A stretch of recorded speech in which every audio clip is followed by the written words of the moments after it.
And now we're going to hear from Kirsty Balfour and her story, Coffee and Clocks.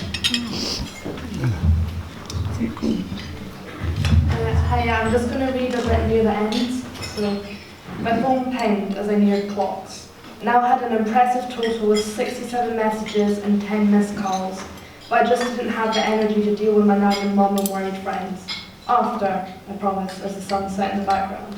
To a new day, I thought, sighing. The bone clock above the door now looked to be close to 12 again as I stepped across the threshold to the calm sight of trees and clocks. None of the customers who I first saw sitting in the circular room remained. In fact, I hadn't seen Liz, the actress, since a few days ago, and David hadn't returned since his nap at his table.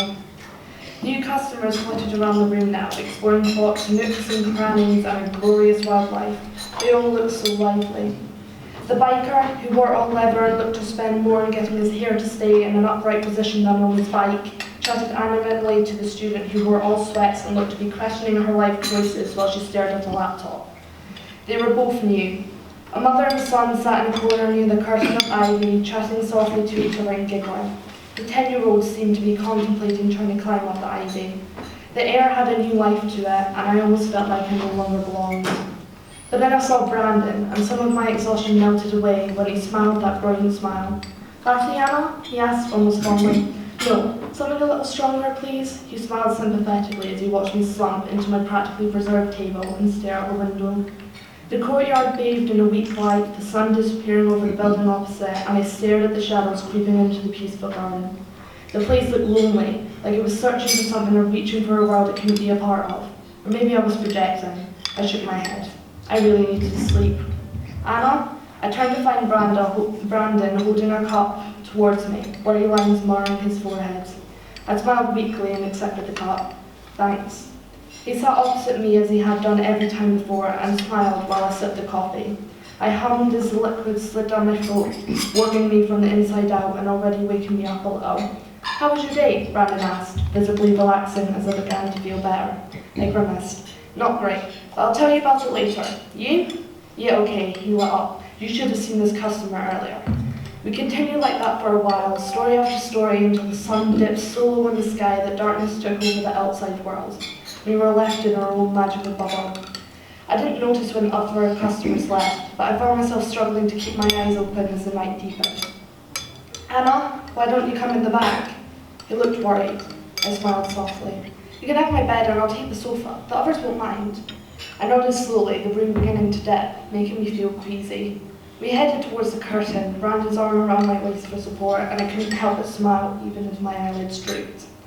He pulled the curtain back, revealing the door I'd seen the red-haired girl, Isabella, enter and exit multiple times since our first interaction. He pushed the door open. We walked through to a dark wooden corridor decorated with more clocks. This time they were all the same, all bone white with ebony hands. They were all set to different times, all not moving, and I wondered at the owner's fascination with broken and odd clocks. We reached the only door at the end of the corridor, where light trickled through the bottom. I could hear the lull of voices on the other side, even as I slipped closer to slumber. The light was almost blinding when Brandon opened the door. The room was a cozy living space with big chairs and sofas lining the walls. An old coffee table sat in the centre of a bare rug, casting the red light from the roaring fire. The fireplace was beautiful. It was a grand thing with carvings of what looked to be fairies dancing along the wooden piers, dancing to a song I wished to hear.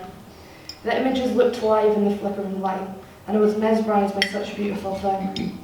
Diana sat in a big chair next to the fireplace and was curled up with a book in her lap.